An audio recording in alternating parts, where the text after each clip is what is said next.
Kisha Mungu akatuambia igiti kinini ati mti mkubwa cyari kigoye ubwoko bwacu uliokuwa mgumu kwa kabila letu. Mana yatubwiye ngo ntigiciye. Mungu amesema ataikata. Iragishinguye.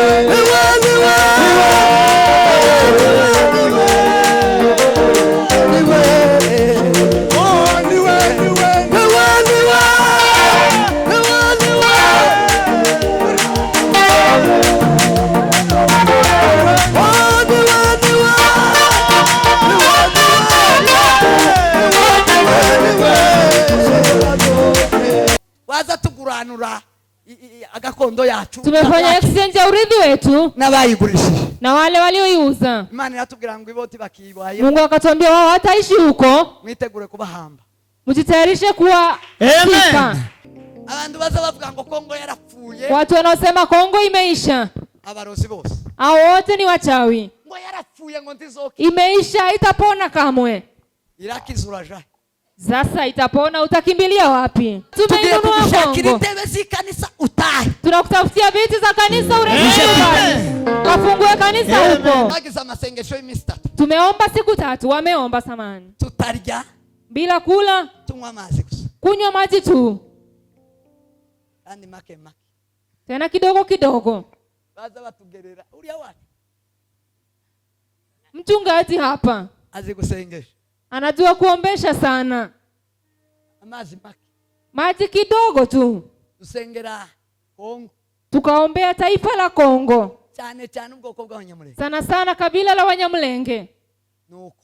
Ni hayo. Aho kagira nku. Tugira iminsi 3. Siku 3. Nuko. Ni hayo. Iyo minsi 3. Na hizo siku 3. Imana iratubwira ngo kumukozi w'Imana. Mungu akasema kama jinsi mtumishi wake amesema. Iratubwira ngo duhagurukije Yoshua. Akatuambia ametusimamishia Joshua. Amen. Yoshua arahagurutse. Yoshua amesimamishwa. Yoshua arazagurutse. Yoshua amesimamishwa. Arazagurutse. Amesimamishwa. Arahagurutse. Amesimamishwa. Kubwo kutwinjiza muri gako. Ili apate kutuingiza kwa urithi wetu. Amen. Hapana kutusiga mu butayu. Hapana kutuacha jangwani. Abo kutusiga mu butayu bararangi. Wale kutuacha jangwani wameenda. Wagurutse ubunyi. Yule amesimamishwa sasa. Nuko kutwinjiza muri kanisa. Ni kutuingiza kwa urithi. Amen. Abantu baza bavuga ngo Kongo yarapfuye. Watu wanaosema Kongo imeisha. Abarozi bose. Hao wote ni wachawi. Ngo yarapfuye ngo ndizoki. Imeisha, itapona kamwe. Irakizuraja. Sasa itapona, utakimbilia wapi? Nta buryo, nta mugabane, nta gose. Hauna nia, hauna kumbukumbu, hauna chochote. Muzitegereza abantu bose bazavuga ngo Kongo yarapfuye ngo watu wote mnaosema Kongo imeisha, usanga batanagira n'ikibanza mu Minembwe. Utapata wana hata shamba huko Minembwe. Jangwiri. Ama mahali popote. Nta buryo, nta gwibutso. Hamna namna, hamna kumbukumbu na hamna urithi. Gira mugenzi wawe. Ambia jirani yako. Kongo ni gakondo yacu. Kongo ni urithi wetu. Kongo ni gakondo yacu. Ho plateau ni gakondo yacu. Kongo ni urithi wetu. Mwebwe mutazamuja gusenga ngo mubone ibintu. Nyinyi msiomba mfunuliwe mambo. Imana yatweretse. Mungu ametufunulia. Ho plateau. Milima mirefu. Ametufunulia milima mirefu. Kwa gakondo yacu. Ya kwamba hiyo ndio urithi wetu. Amen. Ni watu pasi. Huko nyumbani. Ni watu. Huko ni kwetu. Ni watu. Huko ni kwetu. Yatubwiye ngo ni gakondo yacu. Ametuambia huo ni urithi wetu. Yazishwa.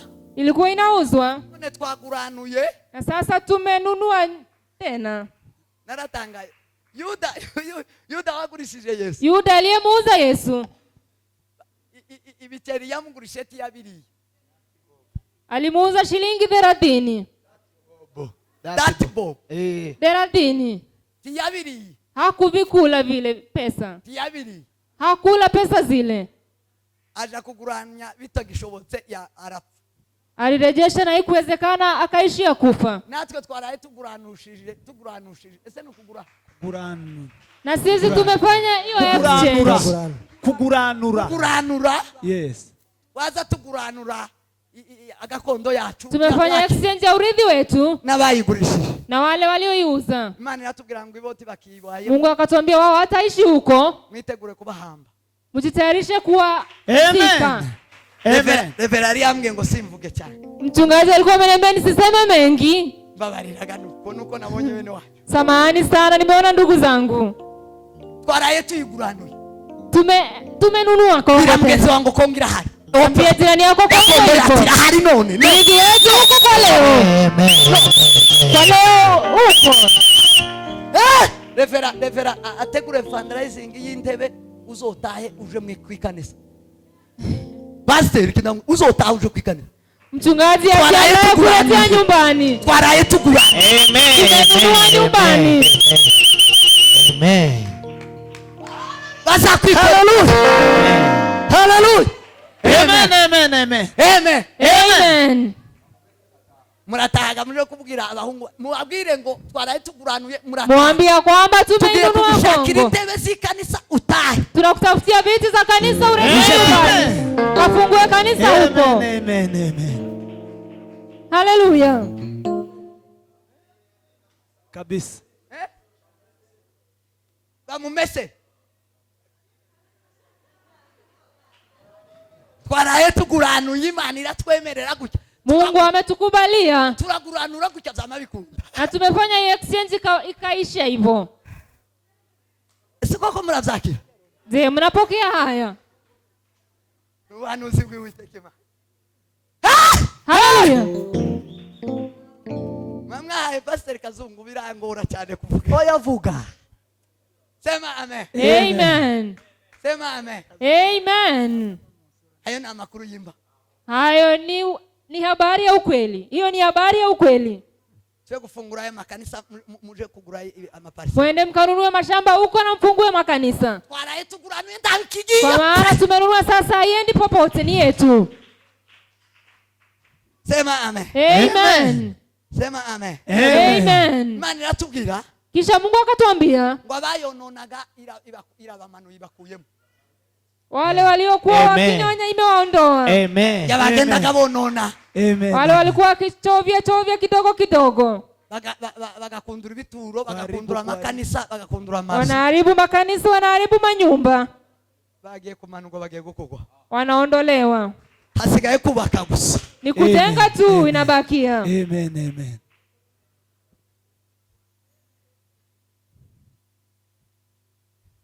Imana iratubwira ngo kisha Mungu akatuambia igiti kinini ati mti mkubwa cyari kigoye ubwoko bwawe uliokuwa mgumu kwa kabila letu. Imana yatubwiye ngo ntigiciye. Mungu amesema ataikata. Iragishinguye. Amen.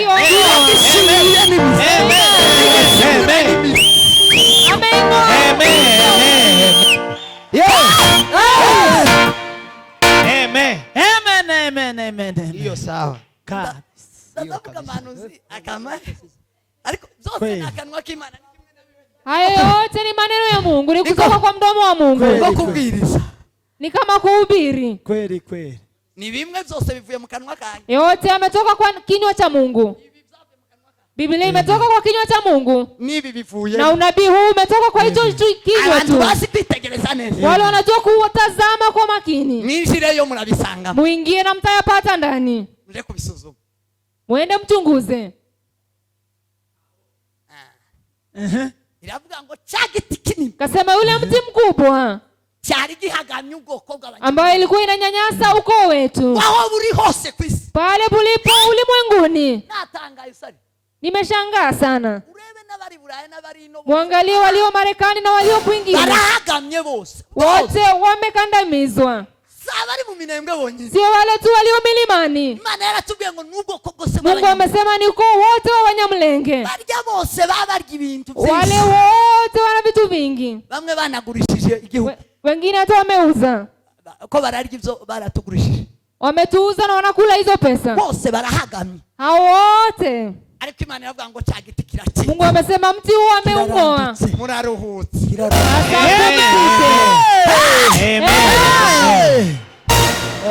Amen. Ikarita irabonetse.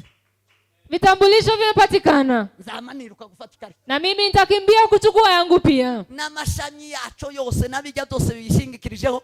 Na yale yote birashingutse byose. Imeonolewa yote. Sindagira ikarita yo muri Kongo. Mimi sijapata kitambulisho cha Kongo. None Imana yamboneye uburyo bwo. Sasa Mungu amenipa nafasi ya kukiona. Warumpagamye akuweho. Yule alikuwa ananikandamiza ameondolewa. Niko Imana yatubwiye. Hivyo ndio Mungu amesema. Arimwe umugera mu minsi mike ya muramwumva. Kwa siku chache tu mtamsikia. Aho minsi mike. Siku chache zijazo amaze murebe ukuntu abantu bamanuka imuhira. Mtasikia na mtaona jinsi watu watarejea nyumbani. Bamanutse mu misozi. Baratashe. Wakielekea nyumbani. Twaza tupima ijya kuwa lisansi. Twaza tupima tukapima ibibanza. Tulikuwa tunapima mashamba huko. Iriwa. Huko nyumbani milimani. Nutaba tayari ariko wowe nzogukebura. Tuzama twiruka batazaja kudufatira aha. Tutakimbia kuchukua nafasi wa kwanza. Kweli? Mibundi wacu.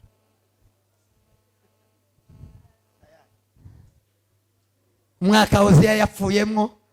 Yule mwaka Uzia ameaga. Saya yabonye umwami Imana. Nanje iki giti umunsi gishingutse. Na mimi siku utang'olewa. Bonye ikarita yo gutora president. Nitapata kitambulisho cha kuchagua rais.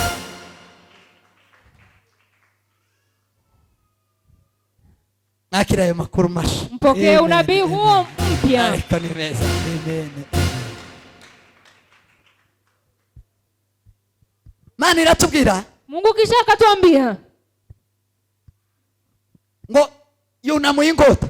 Ya kwamba amesimamisha upanga. Ngo asigaye agashururu kamwe gusa.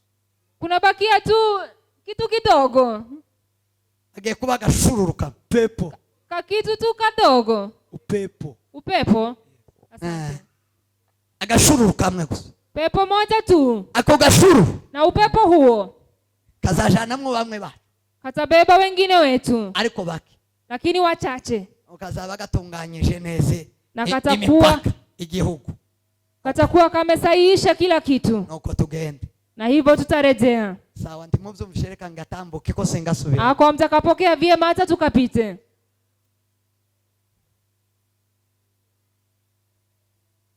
Ko sengasubira mocha. Ako zitakasema sana. Mani rongerera tubi. Kisha Mungu akatuambia. Ngo habaye amajambere akomeye. Ya kwamba kuna maendeleo ya juu sana. Amen. Habaye amajambere akomeye. Kuna maendeleo ya hali ya juu. Agiye gutera imbere bikomeye. Taendelea sana. Muco ni kintu cha mbere kizaba muri ayo mahoro. Hiyo ni kitu cha kwanza kitapatikana kwa amani hiyo. Icyakabi. Cha pili. Natangaye nima. Nimeshangazwa sana na Mungu. Yaduhaye igihugu cy'ubuzutse. Ametupea taifa la uamsho. Abanyamulenge bagiye kwihana mu rwego rutaraba. Ya kwamba Wanyamulenge wanakutubu. Amen. Amen. Amen. Amen. Amen. Barihanye bajya bose. Wale wote watatubu. Bacishije. Wale wote wamefanya hayo.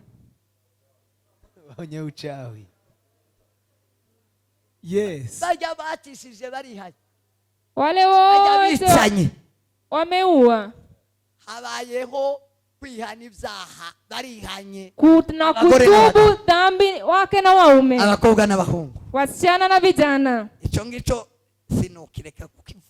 Hicho lazima nikiongelee.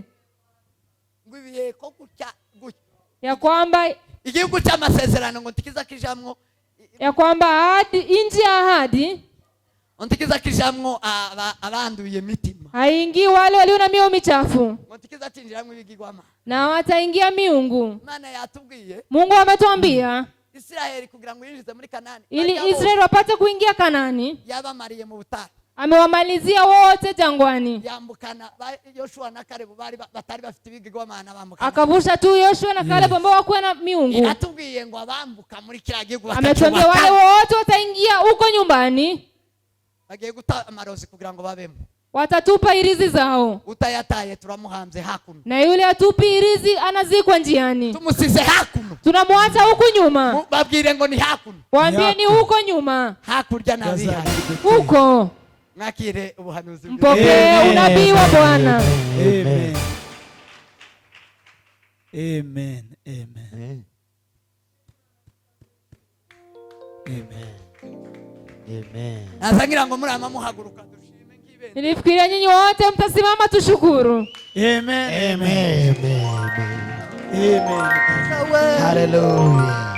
Amen. Amen. Zirakomeye. Tugiye gushima buke Tunashukuru tu kwa ufupi, kandi dusenga, kisha tena tukiomba, dushimira n'abasenze, tukishukuru wale waliomba.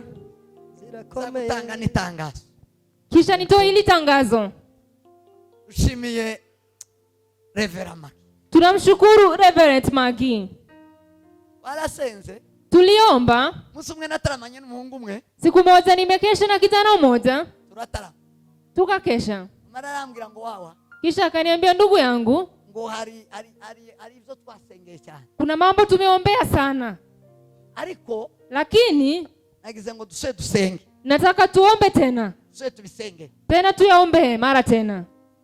yoba ano masengesho tugiye gusenga agiye kuzura, yuzuze icupa ahari Imana ishaka ko twuzuza amasengesho. Pengine ombi hili tunataka kuomba litajaza mahali Mungu anataka tujaze, Hanyuma igitangaza gikore, kisha muujiza utendeke. ngo nilituzuza Na kama haitatazilia, nanone izaba iyongereyeho, itakuwa imeongezea kidogo. nidutandukana nzaguma senge, Tukiachana nitaendelea kuomba ngeza yuzuye mpaka pajae kabisa, igitangaza gikore. alafu muujiza utendeke. Ndamwemera nawe Nimemkubali huyo kijana. wa mwana w'umuhungu, Wewe kijana uri giho ni wa ajabu.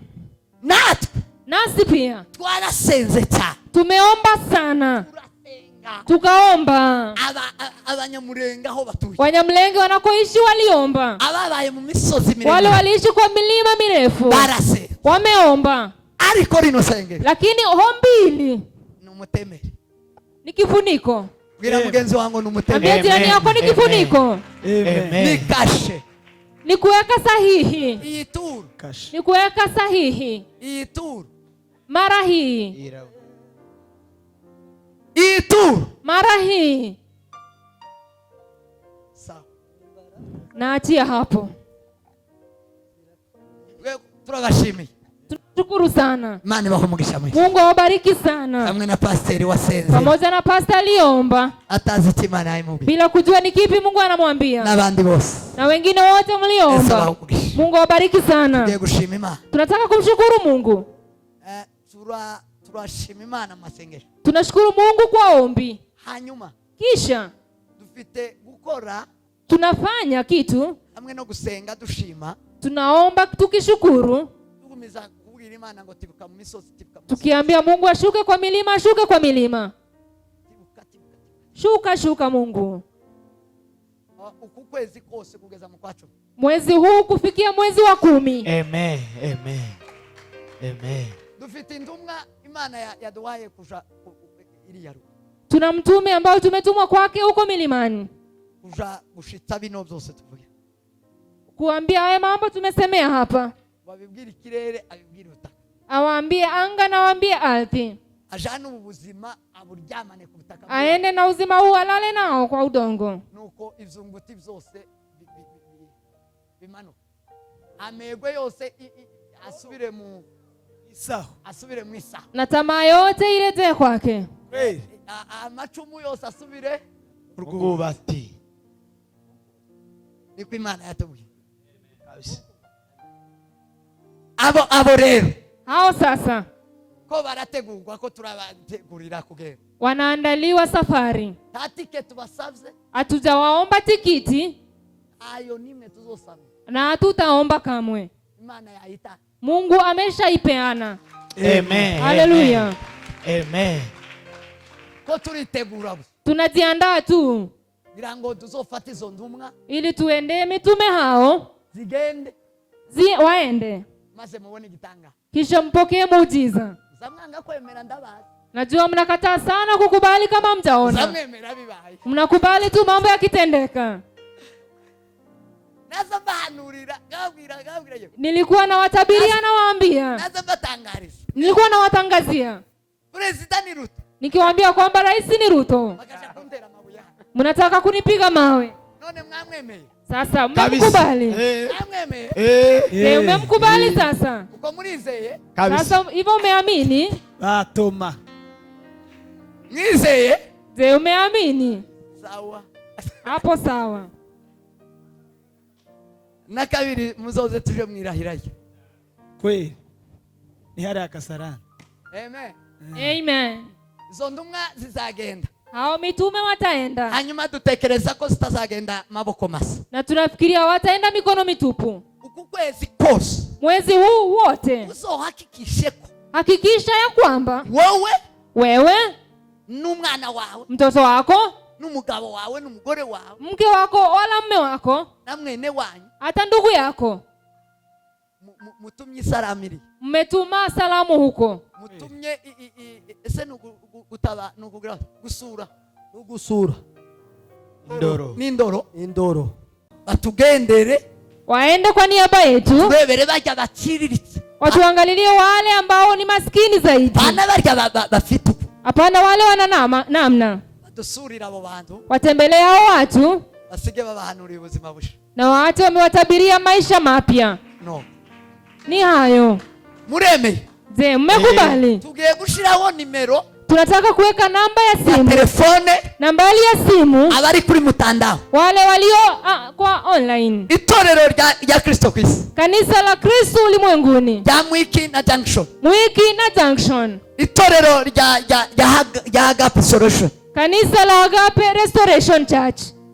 Solution Church, samahani. Yes, church. Abo. Iyo nimero buri munsi wose bino vyuma bizoza bicisha uko ikigishwa uko bagisha. Iyo nambari ya simu zapita kwa mtandao kila siku. Uko bashize kuri YouTube. Kila siku akiweka kitu kwa YouTube, kwa mtandao. Hii nimero ya M-Pesa. Hii nambari ya M-Pesa. Yo gusura, Yindoro yo mu Minembwe. Ya kutembelea watu walio Minembwe. Izozicaho. Itakuwa inapitia hapo. Wewe none turatanga. Kuanzia leo tunatoa. Ukwezi kose kugeza izo ntumwa nzo. Mwezi wote mpaka mitume hao waondoke. Nzobabwira ko zihagurutse. Nitawaambia wamesimama sasa wameenda. Hiyo nimero tuyikura. Hiyo nambari itatoka kwa mtandao. Mnazumisha? Je, mmesikia? Navzeme barevera. Izozicaho ikigishwa cyangwa igisirimu. Chochote kitakachopita kwa mtandao. Church of Christ Mwiki na Agape Church. Muzobibazwa n'Imana. Msipofanya hivyo mtaulizwa na Mungu. Ni sawa? Ni sawa kabisa. Kwa niko tuzokora. Hivyo ndivyo tutafanya. Ugire nishuti yawe. Waambie rafiki yako. Ugire ngo ari ndumwa sigiwa. Waambie kuna mitume wanaenda nyumbani. Zige gukiza ubwoko. Inaenda kuponya taifa. Ijanye indumwa zaragiye nyinshi. Mitume wameenda wengi. Haji indumwa zo guhuza ababembe n'abafurero. Wale kupatanisha wabembe na wafurero. Haji indumwa za conciliation, haji indumwa za wameenda mitume wa kupatanisha hao wote mnawajua. Hagiye abasirikare, hagiye ba. Kumeenda wanajeshi na wengine. Aba nibo banyuma. Sasa hili ndilo kundi la mwisho.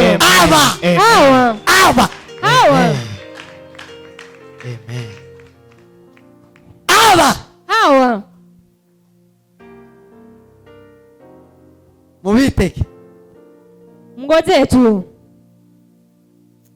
Nagumye kuitegura ko baritegura kwezi. Wanajiandaa mwezi mzima. Uko kwezi kose. mwezi wote. Tuhakikisha kushizeho abari Buraya, abari wale mlio Marekani, mlio wapi, mushikirize n'abategetsi, muambie hata viongozi babategetsi bakuru b'abanyamurenge, wale viongozi wakuu wa ukoo wetu wote, kila mtu batishe bazane dutumize ndumu, walete salamu tutume wa mitume. Ndabizi ko bazabakora ku yindi mitandao. Najua mnafanya kwa mitandao mingine. Iyo mitandao hiyo mwarayikoreyeho, mmeitumikia, ariko yo gufunga ibintu byose bigatunga, lakini ya kufunga kila kitu inakuwa sawa. Ibi birenge ni hii sasa bizaba bijanye inkuru nziza, takuwa inapeleka habari njema. Biblia iravuga ngo birenge bya, Biblia inasema miguu yao ibyiza ku misozi, ngivyo birenge byiza kuri ya misozi. Ndio miguu myema kwa milima ile. Mutinda kwemera ariko muzamubona, mwese muzobona. Mnakawia kusikia lakini nyote mtaona tu. Amen. Amen. Kadusenge dushime Imana. Acha tumuombe Mungu tukimshukuru. Abatega amaboko batega amaboko. Wale mnainua mikono mwepandishe. Abayazamura bayazamura. Naopandisha mpandishe. Ushime Imana kwima. Umshukuru Mungu kwa maana itugaruriye gakondo. Ametulejeshea urithi wetu. Hanyuma agira mwama mufundura bino biseke dutange. Kisha mfungue vitunga hivi tutoe sadaka. Turatangira none. Tutaanzia leo. Nivyo dutanga biraja kuri iyo M-Pesa. Na yale tunatoa yataenda kwa M-Pesa hiyo. Ndayibabwira muri ko muta. Nitawaambia mkitoa. Iyo M-Pesa ndizabaho ikindi giceri cy'umuntu. Iyo M-Pesa haitaingia hata shilingi nyingine. Ni ya Reverend Butoto. Ni ya Reverend Butoto. Bambwiye ngo uviduge ukureho ntusigaze keretse icyo ustanze. Hariho na ufitemo na M-Shwari. Azozibika neza. Zizoba kuri meza zibe no kuri M-Shwari. Sandi mukamwibiyo. Ataziweka vizuri, tunamwamini. Niyo tuzokoreraho twe. Hiyo ndio tutatumia. Twese sisi wote. Muzoza gusingiriza uzumushi. Izirikashe muzimushira zishireho. Ukuwa namwambia anaziweka huko kwa M-Shwari. Muso wo kugenda indumwa azakuraho. Na siku ya mitume kuondoka atazitoa kwa simu. Aba mahuzu iwe ni nguo zobatekerera bazashake baremerewe. Tutawapangia vizuri. Jewe n'urugo rwanje tuzotanga ese yaje turase. Tuanze dusenge. Acha tuombe kwanza. Tushukuru Mungu. Amen. Sadaka. Hanyuma kisha jewe n'umuryango wanjye. Amen. Mtume na familia yake. Muri uku kwezi nyine twatwitegura. Kwa mwezi huu tunapojiandaa tuzogura amasepe yo kuri Goma. Tutanunua vitenge hivyo vya bei. Tuzogurira amasepe ya kuri Goma 7. Tutanunua vitenge hivyo 7. Tuzotanga amasepe ya 7. Tutatoa vitenge hivyo 7. Muzotwambikiriza abantu abariri. Mtufikishie kwa walio huko. Muzotwambikira abantu. Mtuvalishie wa mama walio huko. Zosepe ya tuzozigurira kuri Goma. Vitenge hivyo tutavinunua jijini Goma. Tuzogura za sepe ya 7. Tuzogura za sepe ya 7. Aje kutwambikira aba mama 7. Kwenda kutuvalishia wa mama 7. Baririya bahuye n'ibibazo. Wamepatana na shida huko. Mubatubwire ngo natwe twari duhagamwe n'igiti kinini. Tuambia kwamba tulikuwa tumekaliwa na mti mkubwa. Ese ni kimwe. Sisi wote ni vile. No. Murakoze cyane. Asanteni sana. Nani wao mugisha mwisi. Mungu awabariki sana. Ibi byose mwamuza. Intumwa twadutuma. Mitume tunaotuma n'abatotengwa n'abatazazimiza habe n'igiceri. Hawakula hata shilingi moja. Ni intumwa zizewe. Ni mitume wanaoaminika. Ni intumwa zizewe apana barya baza bazirira hano hiki. Sio wale wanakulia njiani. Kandi ndabakeneye kugira ngo babaheze abangaba bazazibohereza bakanabahemba. Ndawe dukeneye ko muhemba. Na tutamlipa yeyote. Tuzohemba abazazikora. Atutalipa wale watazipeleka. Ni intumwa. Ni mitume zijanye ubuhanuzi bw'Imana. Zinapeleka unabii wa Mungu. Zijanye ivy'Imana bigiye kuzo. Yale ya Mungu yanataka kukamilika. Noko. Ni hivyo. Bazashitsa buri kimwe cyose. Watafikisha kila kimoja. Ve kuzana ibintu bizima gapana bijya. Bora mlete vitu vizuri hapana vile vilivyoharibika. Ana bijya muzamuheza. Pause. Keba. Amen. Amen. Hari akantu kamwe nshaka dukora. Kuna kitu kimoja tu nataka tufanye. Igihe narindi hano umwuka w'Imana mbwiye dukora. Wakati nilikuwa hapa Roho wa Mungu ameninenea tufanye. Kandi nahaswe cyane. Na nimesukumwa sana. Nabonye hano mufite tudarapo. Nimeona mnatu bendera hapa. Nkurire yakadarapo kamwe niba bishoboka. Kama inawezekana mnipe bendera moja tu. Aha, ayakazanye hare. Aha. Amen. Amen. Aya maturo mutanze y'imyenda n'amafaranga. Hizi sadaka umetoa za hela na manguo. Revera ngwene. No kabyara we. Jya wihuta. Mana irambwiye. Mungu ameniambia ngo dufate idarapo gutya nimeze. Tuchukue bendera jinsi wameichukua. Nitumara. Kisha tukore ikimenyetso cyo kuzamura ubutsinzi imurenge. Tufanye ishara ya kupandisha ushindi wa Mlenge. Iri darapo. Bendera hii. Iri darapo. Hili bendera. Ndasaba ko abakozi b'Imana bazenguruka iri darapo. Ninaomba watumishi wa Mungu wazunguke bendera hii. Haleluya. Yesu taza ketale dezereme. Amen. Kandi dezereme yesa. Iri darapo. Bendera hii. Namwe ababyeyi abamama. Nanyi wa mama muhagarare hano gutya. Msimame hapa kando. Aba papa n'abasore. Wa baba na vijana. Muze hano gutya. Nanyi msimame hapa kando.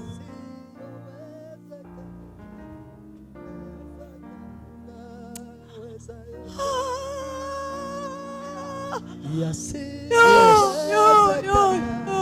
Yes, Lord. Yes, Lord. Hallelujah. Icyubahiro ni cyawe. Amen, amen. Komera n'imbaraga n'ibyawe. Yego mwami Yesu. Yego Yesu. Hallelujah, yes.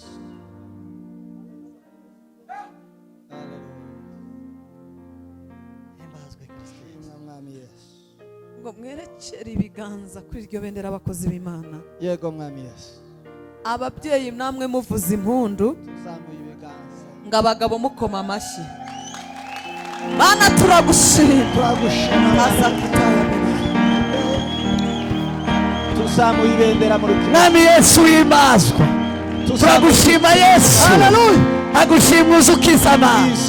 Turagushima Mana uduhaye gakondo. Turagushima Mana udukirije igihugu. Bibiri iravuga ngo tuze imbere yawe ngo dusenge uzadukiriza igihugu. Duhindukire Mana twaraye tuguhindukiriye. Mwami Data tugize iminsi tugusenga duhindukira. Mana ushimwe kudukirije igihugu. Natuhimbazwe Mana kudukirije imisozi miremire. Izina ryawe icyubahiro Yesu. Ibendera ryo kunesha. Ibendera ry'amahoro. Ibendera ry'ubutsinzi. Yesu ushimwe kuzamuye mu misozi miremire. Mu misozi miremire. Maze Mwami Data ukaguranura gakondo. Izina ryawe rigahabwa icyubahiro. Abahivi bagasohoka. Abahivi bakavamo. Abamuka bakenyurura. Kenyurura ibya abami. Uzubakenyurura bakenyuruye abami benshi kubw'ubwoko bwa Isiraheli, kubwa gakondo wari wabahaye. Mana ushimwe natwe kuri gakondo yacu waduhaye. Amami ukaba uyakubisa hasi. Amami menshi akaba asha ubwoba. Mwami Data nyir'ibihe uzamuye ibendera ryo kunesha. Ibendera ry'amahoro. Ibendera ry'amahoro. Ibendera ry'amahoro. Ndiryo ingike zose ziyeriko zikariduka. Data nyir'ibihe murenge. Yesu nyir'ibihe ubwoko bwacu. Mana nyir'ibihe bukagira agaciro. Izina ryawe rihabwa icyubahiro. icyubahiro Mana utembagaje agakengegwe igisuzuguriro twasuzuguwe kesi ariko Mana nyiribihe data gitare gikomeye isezerano rya Gisaro data ndagushima icyo wasezeranije Gisaro umsoko emetasaya farime golde paria diriye tari de sonse Mana ukabugikoze izina ryawe rihabwa icyubahiro mu izina rya Kristo Yesu amen twizeye amen haleluya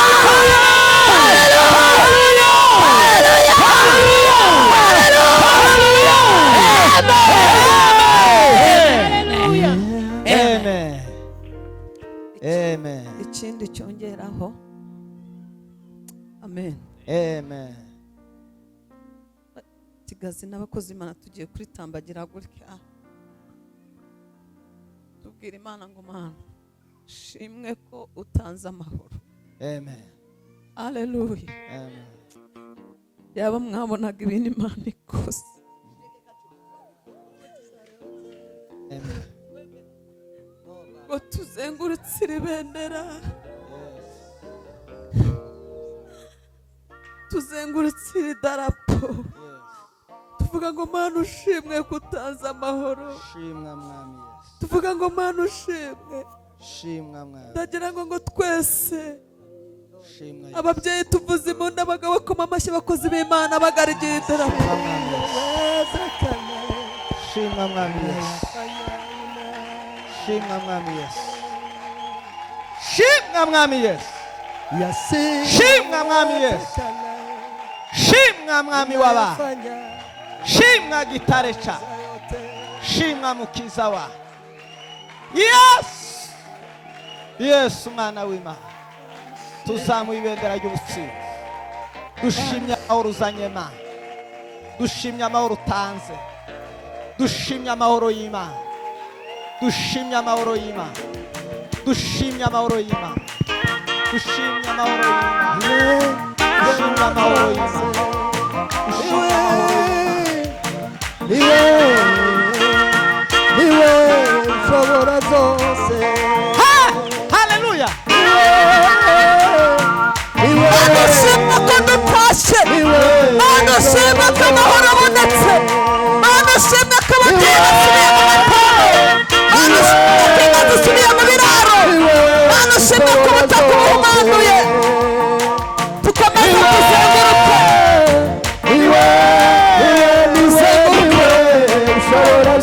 Tuzenguruka inshuro zirindwi.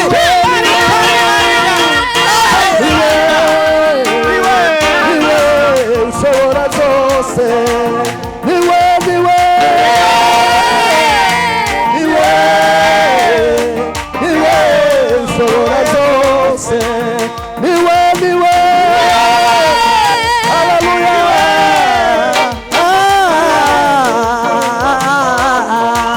Niwe niwe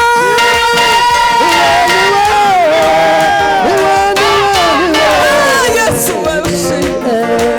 Niwe niwe niwe niwe niwe ushobora zose. Niwe niwe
ushobora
byose Niwe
ishobora byose